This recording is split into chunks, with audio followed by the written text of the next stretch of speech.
qophii teentarra keessatti nu haftee jechuun filannoo Itoophiyaa ganna dhufu isanii ammoo ji'a 5 tokkotti hafe paartileen siyaasaa hedduun itti qophaa'uu jiran agi tokko dorgomuuf eeyyama argatanii agi kaan ammoo eeyyama ammaaf hin arganne deemsi paartilee galmeessuu kunin akkamitti deemuu jira warri wanti seeraan guutamuuf jiru maali wanti hin guutamiif maali ogeessi seeraa mana murtii federaalaatii fi oromiyaatti nama hedduu abukaatoo taa'eetiin hojjechaa bahe obbo Ibsaa Gammadaa dubbifne paartileen galmeessuuf hagam eeguu malan jettee gaafate jaalanneen. Yeroo baay'ee wanti seeraan ibsamee jiru sagantaan filannoo bahuudhaan dura ji'a 2 gaafatamuu qaba hayyamni beekamtii jechuudha.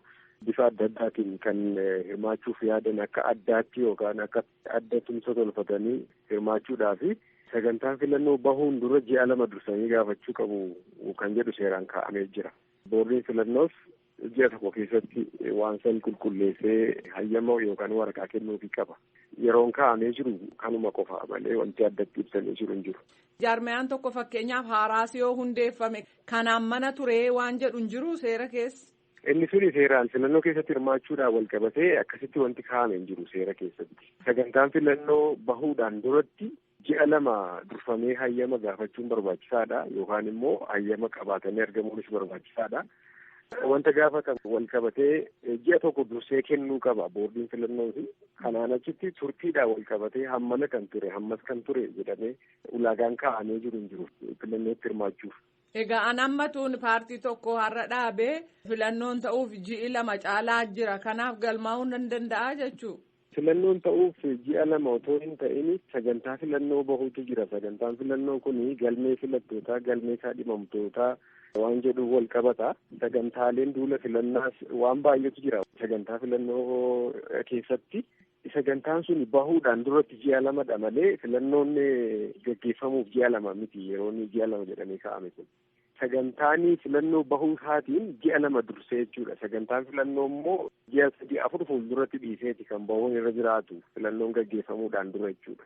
Inni ba'eera ari'am. Ammatti sagantaa filannoo bahee hin jiru. Boordiin filannoo biyyaalessaa sagantaa baafate hin qabu hanga ammaati. Baatii caamsaa keessa jedhameera wal jalan buuneere. Yeroon isaa wal jala bu'ee jira qabatamaadha wanti argaa jirru sagantaa baasuudhaaf qophiin godhamaa jiru hin jiru inumaayyuu paartileen tokko kan waan baay'een xumurannes jiru paartiidhuma badhaadhinaa jedhamu kan mootummaa harkaa qabu dabalatee jechuudha. Kanaaf filannoon kun ji'ootaanis yoo ta'e achi siquusaa waan hin oolle jedhamee yaadamaa jira. Waljala bu'uusaatirraa kan ka'e jechuudha. Boordii filannoos qophiin inni itti jiru baay'ee duubatti hafaa ta'uurraan kan ka'e ji'ootaan yoo xiqqaate ji'oota 2-3 achi siquu danda'a jedhamee yaadama. Paartiin biyya bulchu waan hin guuttanne qabaa jettan maal ta'uu danda'a? Paartiin kun ammuma caasaan isaa diriireetu aga aanaalee fi gandaatti fudhatamummaa argachuudhaan wal qabatee rakkoon isa qunnamaa jira. Kaadhimamtoota dabaafachuu fi deeggaraa kan hin taane miseensaa fi miseensa kan hin taane iyyuu addaan calalee baafatee hin qabu. Sertifikeetii duwwaadha dheengadda kana kan argate. Kanaaf waan baay'eetu hanqachuu danda'a akka paartii biyya bulchu tokkootti. Miseensuma isaatu adda baafatee haalli ittiin beekne jira jechuu ni dandeenya. Kun irraan turre? Boordiin filannoo biyyaalessaa waraqaadhuma dhiyaatuufii qabu sana qofa laaleeti kan inni waraqaa kennuufi.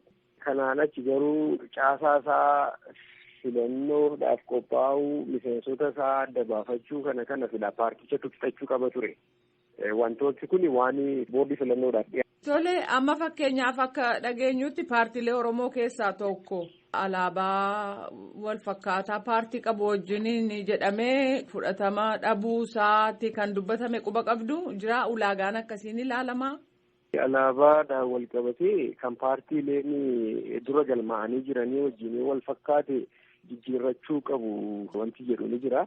Akka inni quba qabutti paartii biyyoolessaa Oromiyaa kan jedhamu natti fakkaata. Alaabaan isaan dhiyeeffatan kan warra adda bilisummaa Oromoo wajjin wal fakkaata kan jedhu akka inni dhuunfaadhaan quba qabutti urjii diimtuu tokko kan mataarra jirtu sana hin qabu malee isuma kana baa'uu sana fakkaata. Alaabaan isaan dhiyeeffatan jechuudha. Jaarmayichi eenyuun hoogganama? Brigaadii Jeneraallee Kamaal Galchuudhaan hoogganama kan jedhamudha dhaabichi paartii biyyoolessaa Oromiyaa kan jedhamu. Alaabaadhaan wal qabatee garuu seera biyya kanaa keessatti wanti ifa hin taanes ni jira. Paartileen alaabaa qabaachuu qabu immoo alaabaa qabaachuu hin qaban wanti jedhu waan falmisiisaa fi waan deebii hin argannedha. Akkan dhageettis amma kan falmiin irratti ka'e alaabaadha. Alaabaa jechuun paartiin hundumtuu adda adda qabaachuu qabaa? Akka amma qabatamaa argaa jirutti paartileen hedduun keessattuu mormitoonni alaabaa mataa isaanii qabu. Asxaatti dabalatee jechuudha. Inni sun seera irratti waan kaa'amee jiru iyyuu miti. Asxaadhaa fi maqaadha kan isaan barbaachisu paartileen. Kanaan achi alaabaa itti amanan yoo qabaatan gaafa filataman naannoo irratti yookaan federaala irratti alaabaa sana murtiidhaaf dhiyeessanii murteessisuudhaan alatti qobaatti addatti alaabaa qabaachuu danda'u kan jedhu ifatti wanta akkasitti seeraan kaa'amee hin jiru.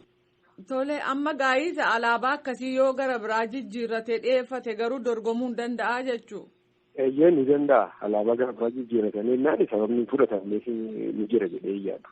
Gara biraa yaadii dabaluu barbaaddan jira?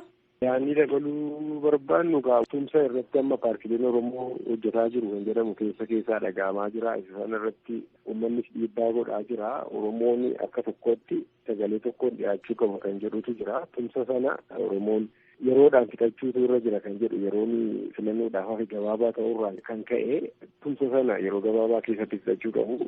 Gareeleen mootummaas gareen mormituus filannoo kana nagaa fi demokiraatawaa akka ta'an gochuu irratti gahee isaanii akka bahataniin dhaamsa dabarsa. Obbo Ibsaa Gammadaa deebinaa laattaniif maqaa raadiyoo sagalee Ameerikaan hedduu galatoomaa. Hayyee galatoomaa.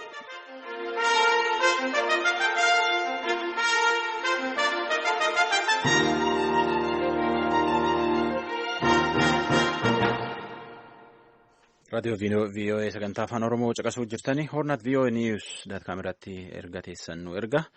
Gama kanaan immoo qophiiteen Facebook irrallee caqasuu hin dandeettanii marsa intarneetii irrallee akkuma kana VOA afaan Oromoo jettanii yoo seentanii qophiilee torbaanitti daddabarsinu. Kan immoo sagantaa amma dabruu jira kanaayyuu qophiiteen cufaayyuu jechuun marsa intarneetii irra argachuu dandeettanii taardhaa tanuma. Bor ammoo qophii waan torbaan kan hojjennu keessaa tokko irreessanii deebinu Naayil Saatirraa caqasa.